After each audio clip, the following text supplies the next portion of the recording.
so concrete areas are relatively safe. However, areas where moss has built up are among the highest levels of radiation in the whole of Pripyat. Today, the park remains untouched, and with the unused rise gradually disintegrating and being consumed by mold. Number 3 on this list is Boblo Island. I had to include Boblo Island on this list to give a bit of a shout out to Ontario, where your boy grew up. Boblo Island was wildly successful for a time and operated for nearly a century. As with a lot of places on this list though, it couldn't seem to power through the 90s and had to shut down. Reader's Digest says, picture an 1898 Victorian amusement park, music from an organ grinder, women's skirts swishing around the dance hall, children's laughter echoing from various newfangled rides. That's what this theme park on Bois Blanc Island, nicknamed Boblo, near Detroit on the Canadian side of the Detroit River, was to residents alike. Its doors were shut nearly 100 years later in 1993, and the area is now closed to the public. But you can boat or kayak by the remains, listening for the ghostly sounds of long past visitors. While you can't stay here overnight, you can rent these 8 haunted places on Airbnb. Being on an island really adds to the creepiness for me, I think.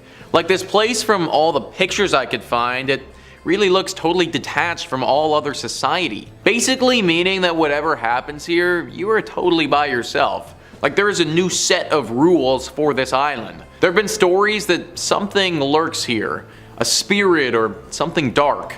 Be very careful if you ever go to Boblo Island. Number 2 on this list is Pripyat Amusement Park. Pripyat is a town that we've talked a lot about on this channel already. In fact, it was recently featured in a video where we looked at the top 5 mysterious towns that are completely abandoned. Pripyat is a ghost town in northern Ukraine near the Ukrainian and Belarus border. It was named after the nearby river Pripyat and was founded in 1970. Right in the town is a small amusement park that once looked quite fun and had plans to grow into a big Ukrainian park that people might flock to. Those dreams were never realized though, and now it sits in complete and utter disarray. Those dreams were never realized because of the horrible accident that occurred in 1986. You see, the town of Pripyat was basically established to serve the Chernobyl nuclear power plant. When it was first built, it was a closed town basically only for the workers of this place, but it grew and grew as time went on, and at its height had a population of just under 50,000 people. I don't need to go into too much detail about the accident as a whole, because I imagine that you guys are all pretty aware. But basically, this was the worst accident of this nature in human history, and for all our sakes, we need to hope that it never happens again. The radiation damage was absolutely massive, and right after it happened, the entire town of Pripyat had to be evacuated. That, of course, has left the amusement park, right in the middle of this town, completely abandoned as well. Not a lot of people have gone to this town or park since this incident occurred. For a long time, it wasn't safe to set foot within a set radius of the blast. Those who have been brave or foolish enough to set foot into this town and explore the amusement park have reported some strange and scary findings. Rumor has it that some sort of entity lives there. Something dark and evil calling this abandoned place home. A nasty and sinister entity that doesn't like to be disturbed. There have been talks of this being some type of shadow creature or potentially a beast, like a werewolf of sorts. Either way, the people who visit this place feel an overwhelming sense of dread when they're there. They also feel as if they're unwelcome, like they entered somebody's home who doesn't want them there. There are multiple reasons why this amusement park is abandoned, so I'd stay away if I was you. And finally, number 1 on this list is Six Flags. Now, I don't mean Six Flags as a chain or anything like that.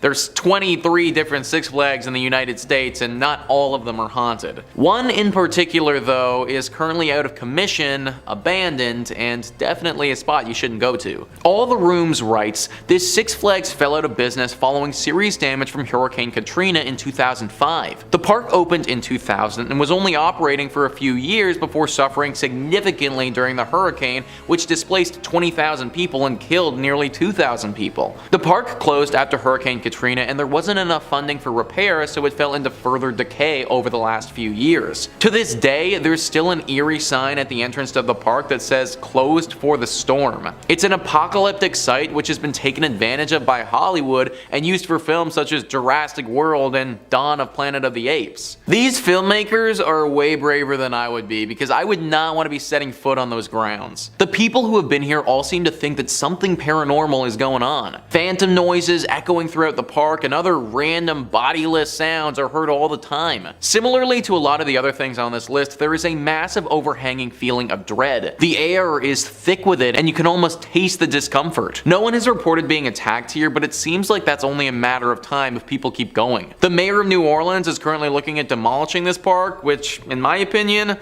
probably for the best. Number 5, the Warner Brothers Jungle Habitat. Originally opening on July 19th of 1972, this park closed its doors by 1976, which is a really bad timeline for a theme park that was technically never completed. The first time Jungle Habitat made headlines was only months after it first opened for business, when an Israeli tourist named Abraham Levy was riding through the safari in a taxi cab and decided to roll down the window to get a better look at some of the animals roaming about. 2 lions attacked the car and mauled the 26-year-old tourist, causing lacerations to his face and shoulder. He took credit for the harm, citing his own foolishness, which helped to dodge a media onslaught. Well, for the most part. By the end of the year, reports of animals escaping into the wilds of West Milford were far too many in volume to be ignored. Besides sightings of harmless animals like peacocks, there were rumors spreading about dangerous animals such as a pack of wolves and a lion being sighted along local roads. These sentiments, voiced 28 years ago, are identical to the rumors still running rampant today.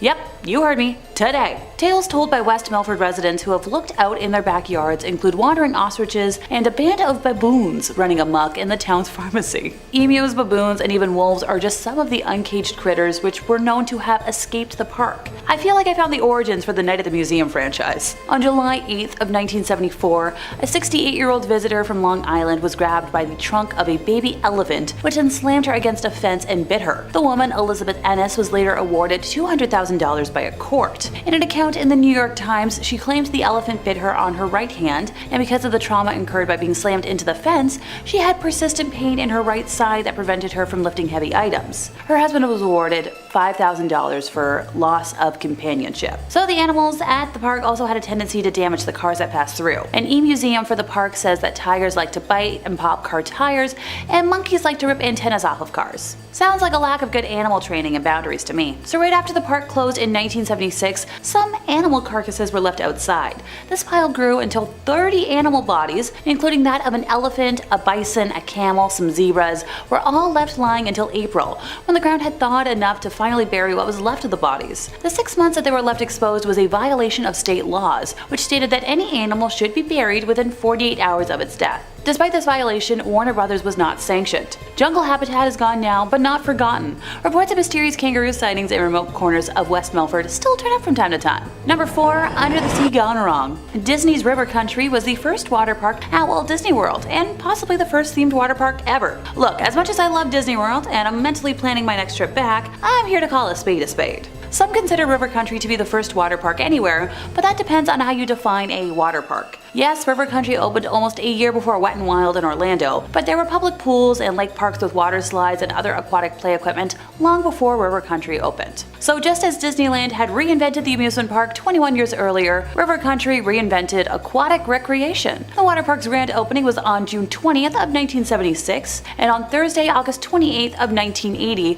a sad Associated Press story appeared in newspapers throughout North America. It was reported that a rare but deadly disease caused by an amoeba found in Florida freshwater lakes had claimed its 4th victim, a New York youngster who had spent his vacation swimming at River Country. The disease, amoebic meningoencephalitis, attacked the nervous system and brain. You don't want to know how many tries it took me to say that. The youngster died after the amoeba entered his nose, went through the nasal passage, and attacked the nervous system, including the brain. Investigators from the U.S. Center for Disease Control in Atlanta and the New York Health Department pinpointed River Country as the source of the amoeba after the parents reported that the amusement park was the only place where he went swimming. So photos and maps of River Country show that the park had 2 bodies of water. The smaller one was a clean, clear swimming pool. The larger one appeared to be a natural cove, completely open to Bay Lake, which is the largest natural lake at Walt Disney World. At some point in the 1990s, Walt Disney World banned swimming in its lake. The 1995 map of Walt Disney World still included the resort's beaches under the swimming section, whereas the 2000 edition made it clear that the beaches were strictly for sunbathing. But River Country stayed open.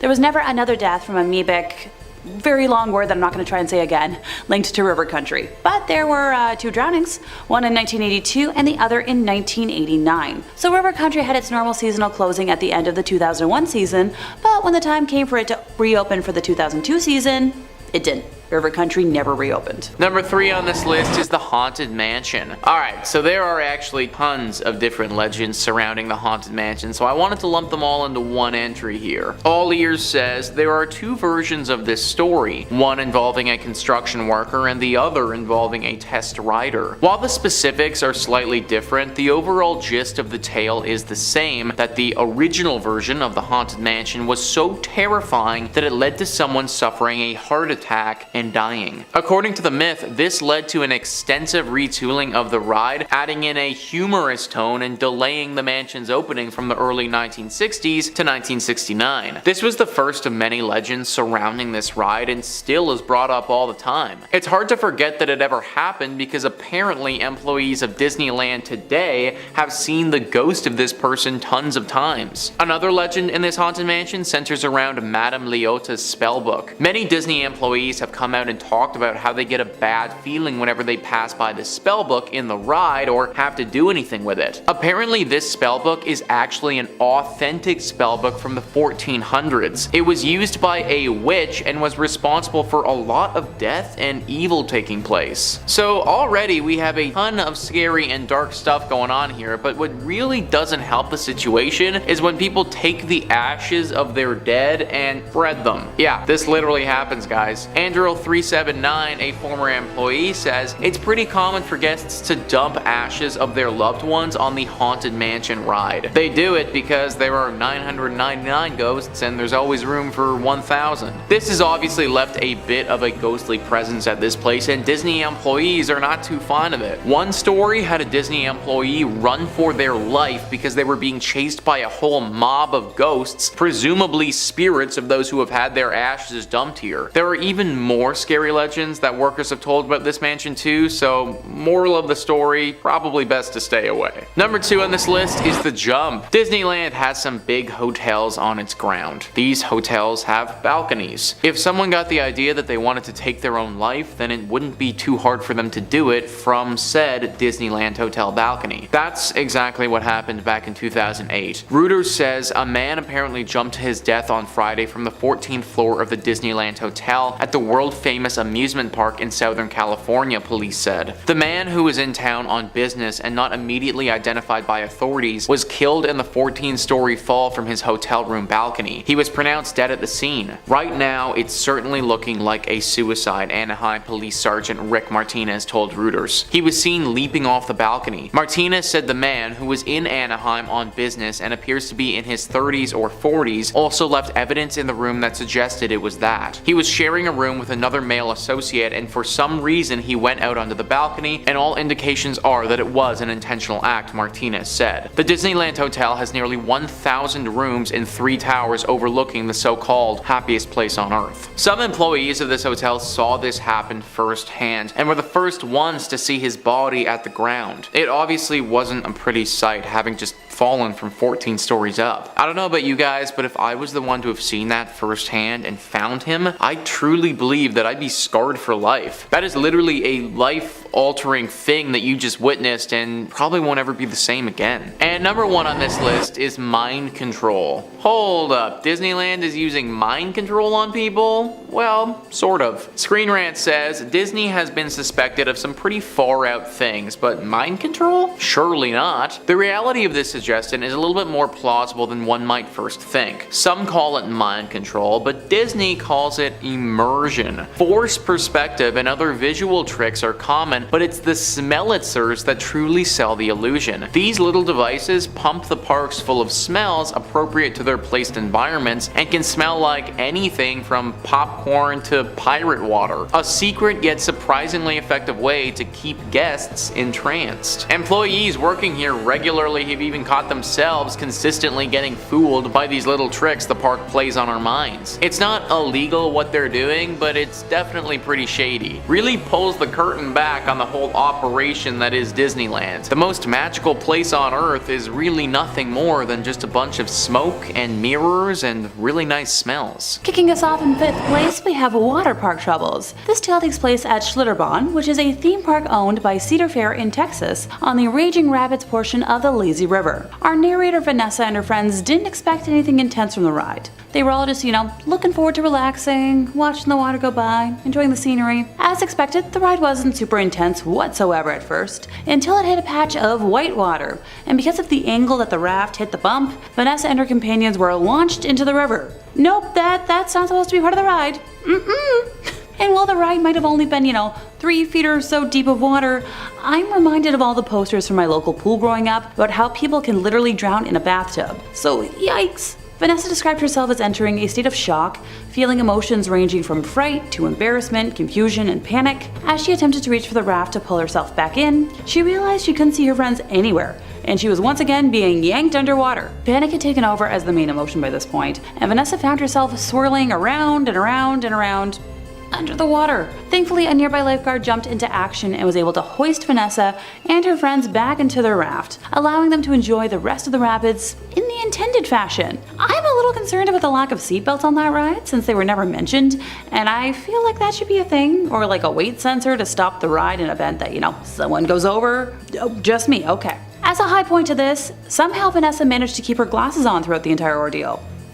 Go Vanessa! In 4th place, we have an urban legend from Canada's Wonderland. Time to move on to a Cedar Fair park that's a little closer to home. As someone who spends most of September through December at Canada's Wonderland every year, I just knew I had to include this ghost story in today's list. While Wonderland might be home to the scariest of scary monsters every October, the iconic Wonder Mountain is actually home to a ghostly spirit all year round. Construction of the iconic theme park happened between 1979 until 1981, with construction of the mountain alone involving a dozen local companies under Cincinnati engineer Curtis D. Summers. Now, while we don't know the name of our victim, one of the construction workers who was working on Wonder Mountain passed on the job, and for the most part, the details of his passing and specifics have been kept pretty secret. I tried. I promise I tried. This ghostie haunts the mountain to this day, specifically the Thunder Run ride. If the ride operators don't greet the area with good morning and good night at the beginning and the end of each operating day, the ride will malfunction and cease operations until given the proper respect. Honestly, I'm all for inviting the ghost to roam the park during Halloween haunt.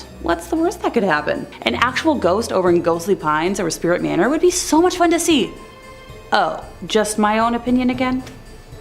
Of course. In 3rd place, we have the Warner Brothers Jungle Habitat. Originally opening on July 19th of 1972, this now abandoned park closed its doors by 1976, which is a really bad timeline for a theme park that was technically never completed. The first time Jungle Habitat made headlines was only months after it first opened for business, when an Israeli tourist named Abraham Levy was riding through the safari in a taxicab and decided to roll down the window to get a better look at some of the animals roaming around. 2 lions attacked the car and mauled the 26-year-old tourist, causing lacerations to his face and shoulder. He took credit for the harm, citing his own foolishness, which helped to dodge, a media onslaught.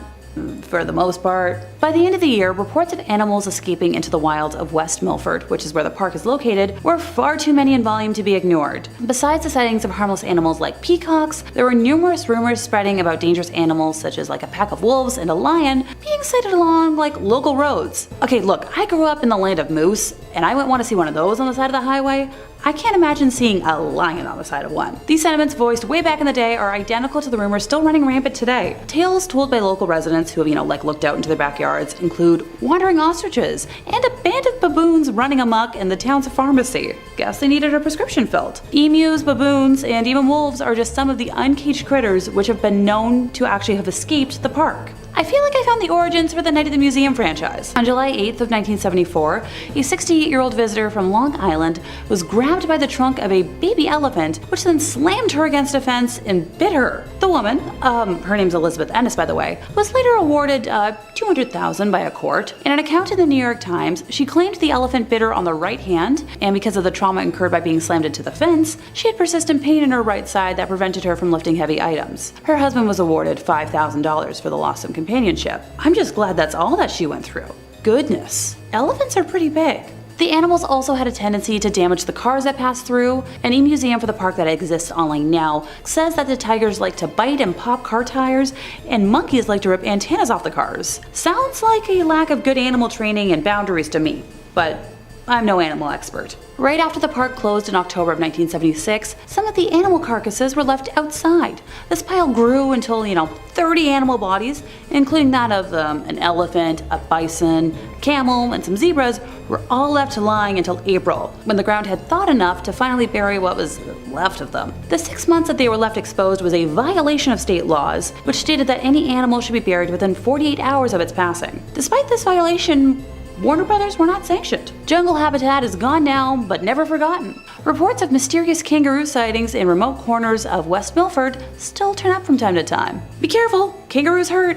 Coming in at number 3, Gulliver's Kingdom, Yamanashi. Parks were operated under the Crinkly Bottom name in England by Edmunds Company. However, all the parks eventually failed and were either closed or rebranded. The first park located in Cricket St Thomas was based around the existing wildlife park in the Cricket House Country Estate. The Crinkly Bottom Park was based around Mr. Blobby, with a Blobby-themed house called Dun Blobbin being the main attraction. The park opened back in 1994 and was popular for a while. However, a couple years later, Edmunds pulled out of backing the park, with it being rebranded to Cricket St Thomas Wildlife Park and Dunblobbin being closed and sealed off. In the 2000s, urban explorers rediscovered the abandoned Dunblobbin house, which of course led to more people returning to Cricket St Thomas to see it. Today, there are a ton of rumors that the site is haunted, and ghost hunters often visit in hopes of catching something supernatural. Number 5 on this list is Atlantis Marine Park. We are headed all the way down under for this one because Atlantis Marine Park is actually in Australia. AustralianNews.com writes, Atlantis Marine Park was initially a huge success, with families from WA and beyond flocking to the park to watch the live dolphin shows, swim in the pools,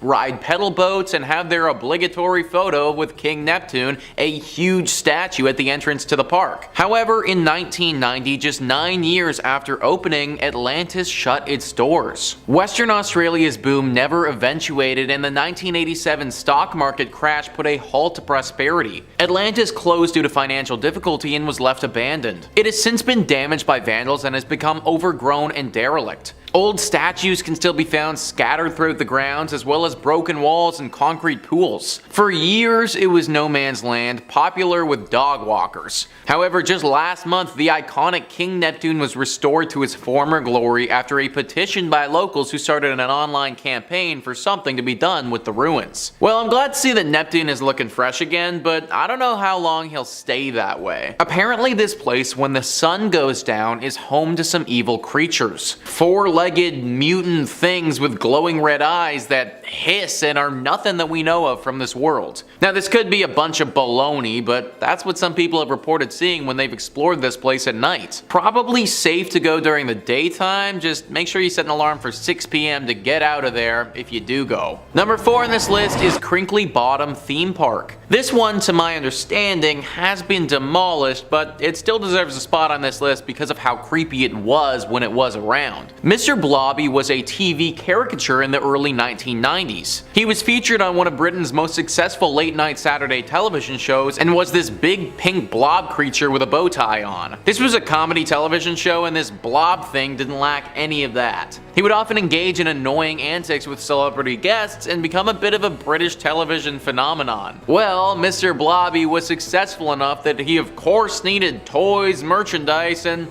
heck, while we're at it, let's give him his own amusement park. Sometimes what works well on TV doesn't always translate to a fun amusement park though.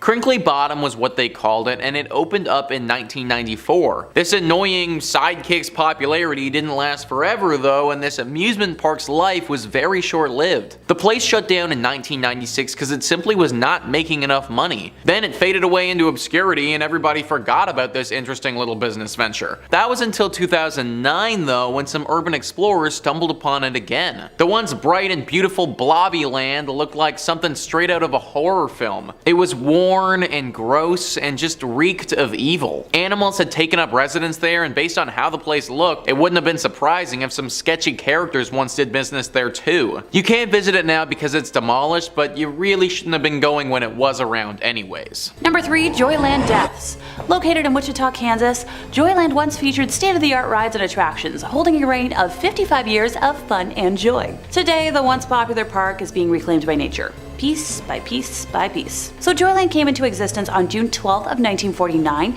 and was founded by Lester Ottaway and his sons, Herbert and Harold. Herb Ottaway had a passion for steam engines and race cars, and he refurbished both types of vehicles. By 1934, Herb had refurbished a miniature steam locomotive and cars and was traveling with them to county fairs in Kansas and Colorado. Joyland was open to give Herb's refurbished locomotive a more permanent home. As the attraction became more popular, the Ottaways eventually added a number of different rides and games to the amusement park. Lester Ottaway passed away in the mid-1950s, and his sons continued running Joyland until the early 1970s when they decided to retire. Joyland was then sold to Stanley and Margaret Nelson, who owned the park until it closed its doors in 2004. Joyland featured attractions such as a wooden roller coaster, which I love, a wacky shacky dark ride, a log jam, a sky coaster, bumper cars, a carousel, and a Ferris wheel. On April 6th of 2004, a 13-year-old girl was enjoying a Ferris wheel ride with her friends when the restraint bar holding them in came undone. The young girl fell more than 30 feet, suffering multiple head, arm, and leg injuries. The Ferris wheel was immediately closed while both private and federal investigators looked into whether everything was safe and up to code. The ride was later reopened after these investigations were wrapped up.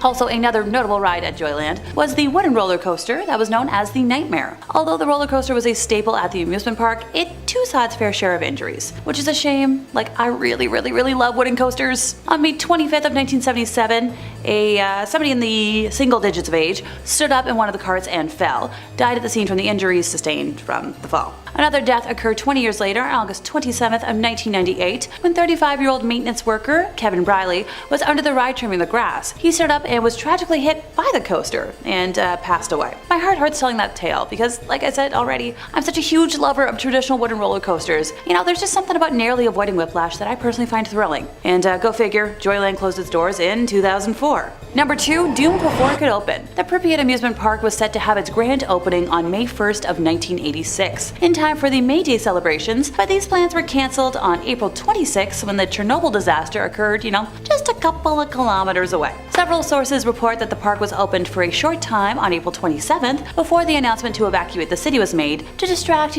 residents from the unfolding disaster nearby. Constructed under the Soviet Union as a park of culture and rest, typical of many large cities in the then Soviet Union, the amusement park's attractions were manufactured by the Yeskik-based firm Attraction, who were responsible for the construction of many of the amusement parks which remain to be seen around the former Soviet Union today in various states of repair. Located northwest to the Palace of Culture in the center of Pripyat, the park had 5 attractions. The iconic 26-meter Ferris wheel titled Circular Overview, Autodrome bumper cars, a paratrooper ride called Chamomile, Russian swing boats, and also a carnival Pew Pew game. Fun fact, the successor to the original company is still manufacturing the Ferris wheel, paratrooper, and bumper cars to the similar designs as of 2017. Radiation levels around the park kind of vary though. The liquidators washed radiation into the soil after the helicopters carrying radioactive materials used the grounds as a landing strip, so concrete areas are less radioactive. However, areas where moss has built up can emit levels amongst the highest levels of radiation in the whole of Pripyat. So the Ferris wheel actually made news in September of 2017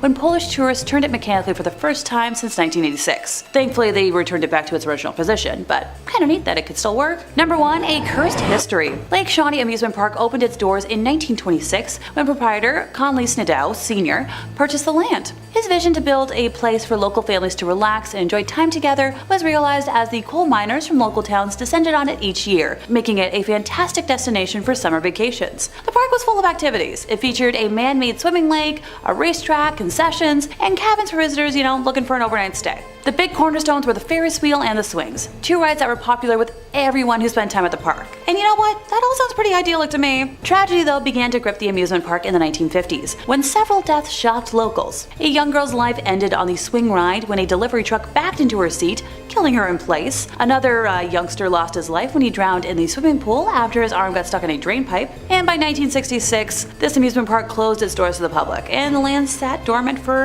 decades. In the 1980s, the park again welcomed welcomed visitors when Gaylord White acquired the land and set out to restore it to its former glory. In addition to purchasing a Ferris wheel, he found a swing ride that seemed just like the swings that once thrilled guests. Now, fun fact, when they installed the swings on the property, they realized the swings weren't just similar, they were the exact same swings from years prior, something that they decided to advertise during the grand reopening. The Lake Shawnee Amusement Park welcomed tens of thousands of visitors during its second run, which ran for just 3 years in the 1980s. Unfortunately, high insurance prices forced the White family to close their doors for the second and final time after those couple of short seasons, forcing them to pivot to other activities to keep the land active. They hosted fishing tournaments in what used to be the swimming lake, and they planned to create a space on the property for mud bogging, a motorsport the family knew would draw crowds to watch. While excavating a mud bogging track, the White family made a series of surprising discoveries that added depth to the property's history.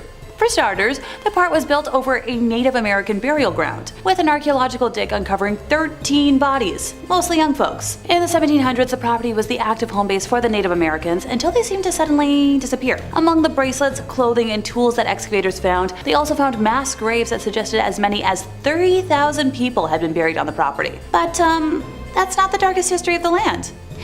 In 1783, Mitchell Clay was the first European settler to make a home in the area, which was heavily inhabited by the Shawnee Native American tribe. So while Clay was gone to town one day, the Shawnees surrounded 3 of the Clay descendants who were working in the fields. Bartley met his end first, and Tabitha, hearing the explosion, ran to her brother, where she was attacked and cut by a stabby implement. Her body was dismembered, and both of their scalps were taken by the entire group. Their brother Ezekiel was captured and burned at the stake. A historical marker on the road leading to the park commemorates their memories. One could wonder if the tragic history of the grounds is the reason for the 6 deaths that occurred at the park, eventually leading to it being closed down in 1966. And many locals, including the park's new owner, claim the park to still be haunted. Number 5 on this list is the shaky infrastructure. Whenever we go to theme parks, we all buy into the fact that these are safe. We believe in the infrastructure that's there and are led to think that these rides and these attractions are regularly monitored by safety inspectors and need to meet certain standards if they are to be ridden. Disneyland prides itself with being one of the safest parks in the world and is always talking about how they check the rides like crazy. That might just be a complete bunch of baloney though. A former employee of the Disney parks recently exposed them for doing something super sketchy with one of their rides. Andrew379 says, used to work at Splash Mountain and one time the ceiling collapsed on the logs with guests in it. They just put a tarp over the hole and kept running the ride. I never rode it again after that. Now I'm no expert on safety precautions, but you would have to imagine that tossing a tarp over a gaping hole probably isn't gonna fit the bill. Now I don't think that anyone went on to get injured while riding this ride afterwards, so that's a positive, but it definitely calls some things into question. Like now that I know Disney does stuff like this, you gotta wonder about all the other rides they have at their parks. How many times throughout the history of Disneyland did they have a ride run when it probably shouldn't have been? Were there any borderline times where they should have just let the ride be and pushed it too far? How many times did they cover up little things like this? All important and pertinent questions if you ever want to see me riding another Disneyland ride ever again.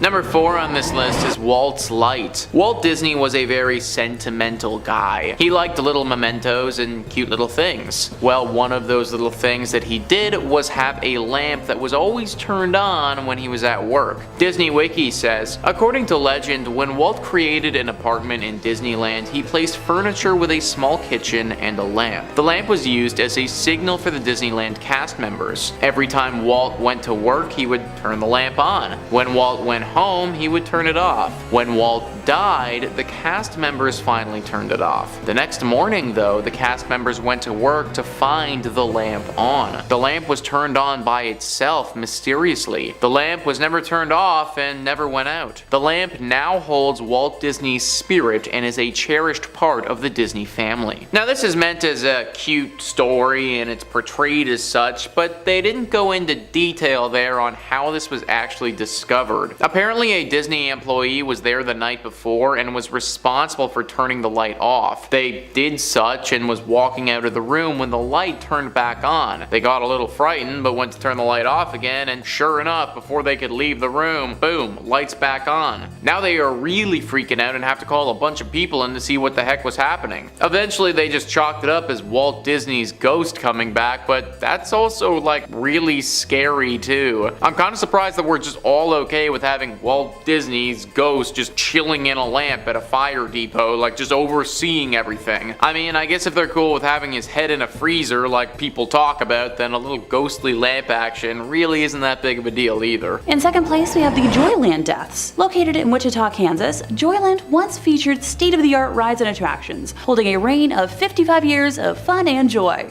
Today, the once popular park is being reclaimed by nature, piece by piece by piece by piece. Joyland came into existence on June 12th of 1949. It was founded by Lester Ottaway and his sons, Herbert and Harold. Now, Herb had a passion for steam engines and race cars, and he refurbished both types of vehicles. By 1934, Herb Ottaway had refurbished a miniature steam locomotive and cars, and was traveling with them to county fairs in Kansas and Colorado. Joyland was originally opened to give Herb's refurbished locomotive a more permanent home. As the attraction became more popular, the Ottoways eventually added a number of different rides and games to the amusement park. Now, Lester Ottaway passed away in the mid-1950s, but his sons continued running Joyland until the early 1970s when they decided to, retire. Joyland was then sold to Stanley and Margaret Nelson, who owned the park until it closed its doors in 2004. Joyland featured attractions such as a wooden roller coaster, my personal favorite kind of coaster, a wacky shack dark ride, a log jam, a sky coaster, bumper cars, the classic carousel, and of course, a Ferris wheel. Now, on April 6th of 2004, a 13-year-old girl was enjoying a Ferris wheel ride with her friends when the restraint bar holding them in came undone. The young girl fell more than 30 feet, suffering multiple head, arm, and leg injuries, and it's a miracle that she survived. The Ferris wheel was immediately closed, while both private and federal investigations looked into whether everything was, safe and up to code. The ride managed to, reopen eventually after these investigations were wrapped up, so okay, I wonder what to code means anymore. Another notable ride at Joyland was the wooden roller coaster that was known as the Nightmare. Although the roller coaster was a staple at the amusement park, it too saw its fair share of injuries. On May 25th of 1977, one rider stood up in one of these carts and fell. He passed at the scene from injuries sustained from the fall. Another death occurred 20 years later on August 27th of 1998 when a 35-year-old maintenance worker named Kevin Briley was under the ride trimming the grass. He stood up and was tragically hit by the roller coaster. He also died at the scene from his injuries. My heart hurts telling that tale because I'm such a huge lover of traditional wooden roller coasters.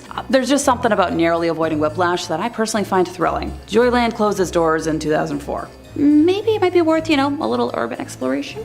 In first place, time to visit the ghosts of the Enchanted Forest. The whimsical 20-acre amusement park was built in an Oregon forest and boasted handcrafted attractions like Storybook Lane and Toftville Western Town, along with rides like the Ice Cream Mountain bobsled roller coaster and a big timber log ride. Sounds pretty magical, right? Yeah, that all depends on who you ask. Though many folks experience nothing more than a charming park, other more abnormal experiences are definitely not in line with a regular amusement park. For many, a visit to the Enchanted Forest can be a supernatural phenomenon, and I know I'd be happy either way. I love all things fantastical and wonderful and whimsical, but also spooky. Tales of employees feeling a ghostly presence on attractions like the Haunted House and Challenge of Mondor ride caught my eye while doing research for today. The story of Enchanted Forest starts with Roger Toft, the park's creator, who spent every last penny he had to make his passion project come to life in 1971. His granddaughter, Ashley Toft, is now the park's general manager, and while she claims she's personally never experienced any supernatural phenomena on the Haunted House, she did admit that the attraction makes her feel anxious and overwhelmed. While guiding a group of experienced paranormal experts through the attraction, she led them directly to a cold spot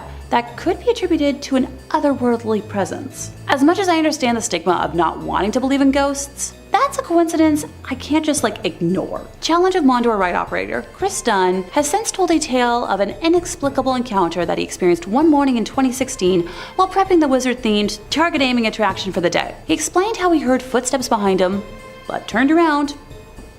No one there. Mere seconds after hearing the footsteps, he described being hit with a strange energy throughout his body, one that made him dizzy and gave him a horrible case of chills. Now later in the day, the same thing happened, but with more intensity. He took photos of the ride not in operation and captured images of what looks to be an orb that changes shapes in 3 sequential photos. The team of investigators I mentioned before were granted permission to spend a night unsupervised at the park and experience the chilling energy and the Challenge of Mondor and managed to communicate with a spirit in the haunted house. Notice how how I haven't mentioned like a park tragedy yet as the cause for anything? That's because, unlike the other places on this list, there wasn't one.